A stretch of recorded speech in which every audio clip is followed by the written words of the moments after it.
as in the muscle and the liver tissues. And then for the side effects, they include gastrointestinal symptoms like nausea and diarrhea, and rarely it can cause lactic acidosis, particularly in patients with renal dysfunction. Now we have sulfonylureas like glimepiride or glyburide. Sulfonylureas will stimulate the insulin release from the pancreatic beta cells, and then after that they will bind to the sulfonylurea receptor on the ATP-sensitive potassium channels, or KATP channels of the pancreatic cells. This will then lead to the membrane depolarization and ultimately insulin secretion. And so the side effects for sulfonylureas like glimepiride or glyburide include hypoglycemia and weight gain.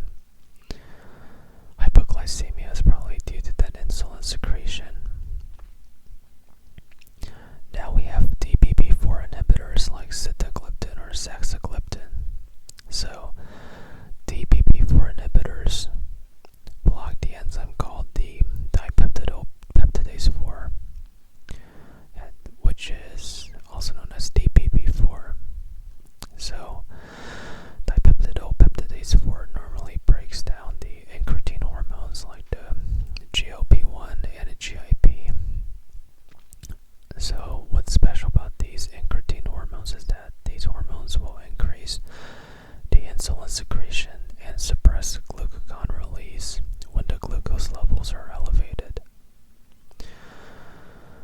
So the side effects of the DPP-4 inhibitors like sitagliptin or saxagliptin are that they're generally well tolerated, but they could cause upper respiratory tract infections or nasopharyngitis.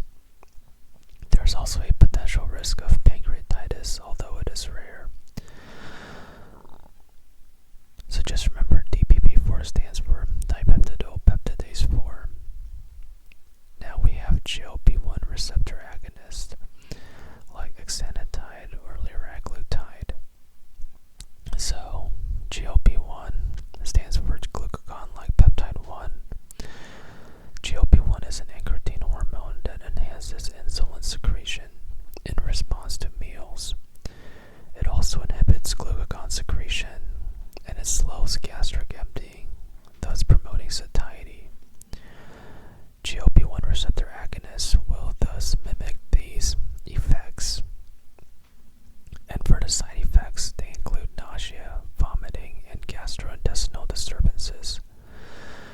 For GLP-1 receptor agonists, like exenatide and liraglutide, there's also a potential risk for pancreatitis and thyroid cancer, which is why some of these drugs have the black box warning label.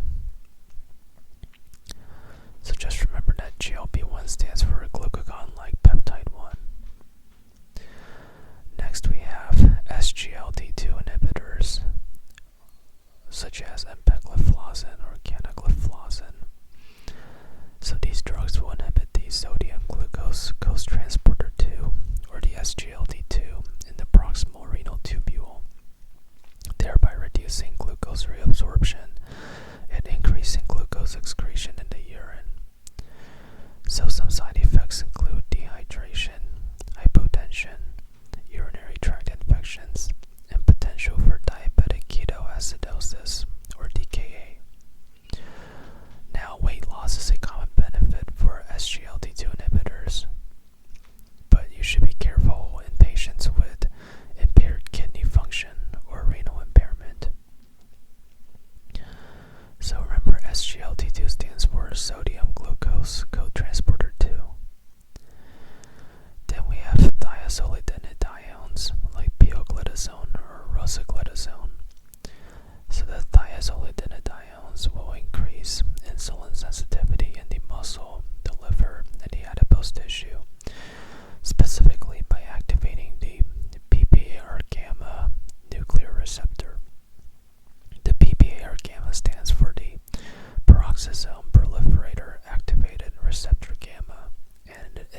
increase the effectiveness of insulin. And as we talked about earlier, metformin works through improving insulin sensitivity. But thiazolidinediones also play a role in this mechanism. And then we have bioacid sequestrants like cholecyphilin. So, bioacid sequestrants like cholecyphilin are used as adjuncts to improve glycemic control. They work by binding to the bioacids in the gut, which leads to decreased hepatic glucose production and enhanced insulin sensitivity. So the side effects of bioacid sequestrants like cholecyphilin include GI side effects such as constipation and bloating. So in summary, the first line treatment option is metformin, particularly for type 2 diabetes mellitus. Insulin is essential for type 1 diabetes, and it could be used in advanced stages of type 2 diabetes or those with significant hyperglycemia. Sulfonylureas, dipeptidopeptidase 4 inhibitors, glucagon-like peptide 1 agonists, and sodium glucose cotransporter 2 inhibitors are frequently used in type 2 diabetes when additional control is needed. And then thiazolidinediones and alpha-glucosidase inhibitors. These are less commonly used due to the side effects, but they're still available options. And remember that we talked about those side effects above over here.